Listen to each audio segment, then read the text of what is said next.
Hey all you would-be Twilight Princess speedrunners, this is Mofat and this is my Sword and Shield Skip tutorial. Yes, I've even started making tutorials now. This is how insane this game has made me.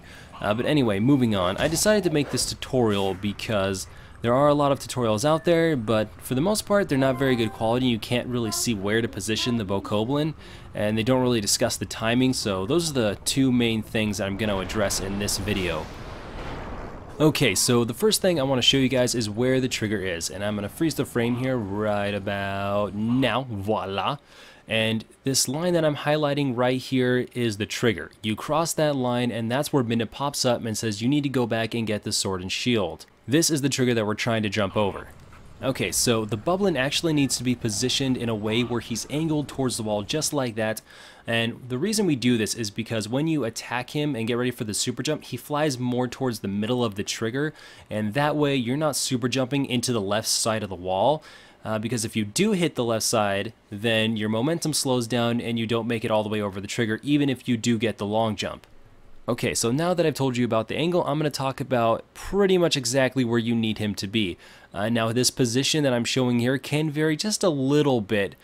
He can probably go just a little bit back. He can't come any far forward because he's actually already pretty far forward.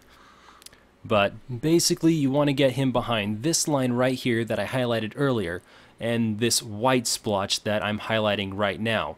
Now, usually if you're looking on pretty much any other video, you can't really identify those, but if you're playing this on your own TV, especially if you're like on an HD TV or something, you'll definitely be able to identify those two markers, and you want him to be in between those and at that angle. And once you have got him there, that's when you're ready to take the next step and attack him and then super jump him, or rather long jump attack him. Alright, so in my opinion, this is the most important part of the Sword and Shield Skip. And basically, this is your timing of the second jump. Now, a lot of people will mash their buttons, and that doesn't really work very well. You know, sometimes you'll hit the right spot, you'll hit the button at the right time, but for the most part, you're just kind of creating your own RNG, and we all know how much we friggin' hate RNG, especially in Twilight Princess. But anyway, Link starts to slide after he lands. And just as he's ending this little slide of his, I hit my A button again to make him jump a second time, and 90% of the time that gives me the long jump attack that I'm looking for and puts me over the midna trigger.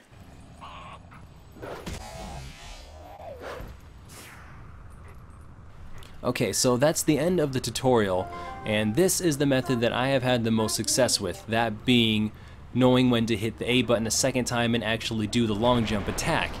So, I hope this has helped you guys out. I know this method really helped me out, so thanks for watching. See you later. Oh yeah, also I've got a couple other tutorials on the way if they're not already uploaded, so you can check those out too. They're all Twilight Princess related.